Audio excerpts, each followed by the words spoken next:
Discover the magic of indefinite pronouns. Hello everyone, and welcome back to our series on English grammar. Today, we're delving into the world of indefinite pronouns. We'll explore what they are, how to use them, and why they're so important in English communication. Indefinite pronouns are pronouns that do not refer to a specific person, place, or thing. They're called indefinite because they're vague and general, rather than specific.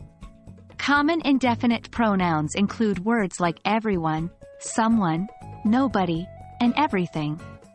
For example, if you say, someone left their bag here, you're not specifying who that someone is.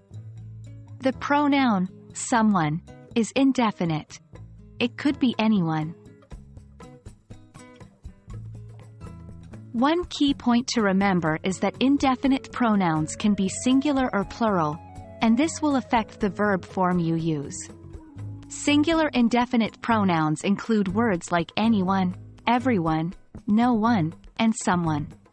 With these, we use a singular verb. For instance, everyone is here. Plural indefinite pronouns include few, many, several, and others. These take a plural verb. For instance, many were called, but few were chosen. It's crucial to note that indefinite pronouns require agreement in terms of number. That means, if your indefinite pronoun is singular, the verbs and possessive pronouns that go with it should also be singular. Likewise, if it's plural, then the verbs and possessive pronouns should also be plural. For example, everybody has their own way of doing things. Everybody is singular, so we use the singular verb has. The possessive pronoun there is used in a general, singular sense.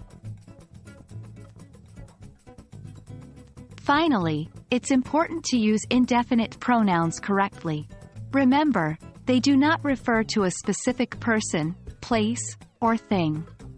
Therefore, they're typically used when the specific identity doesn't matter or is unknown.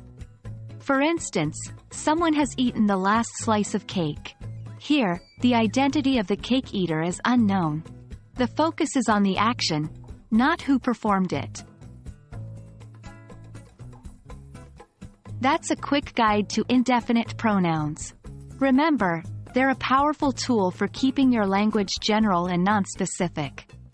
They're great for discussing situations where the specific identity of the person or thing isn't important. We hope this video was helpful. Keep practicing, and soon using indefinite pronouns will be second nature.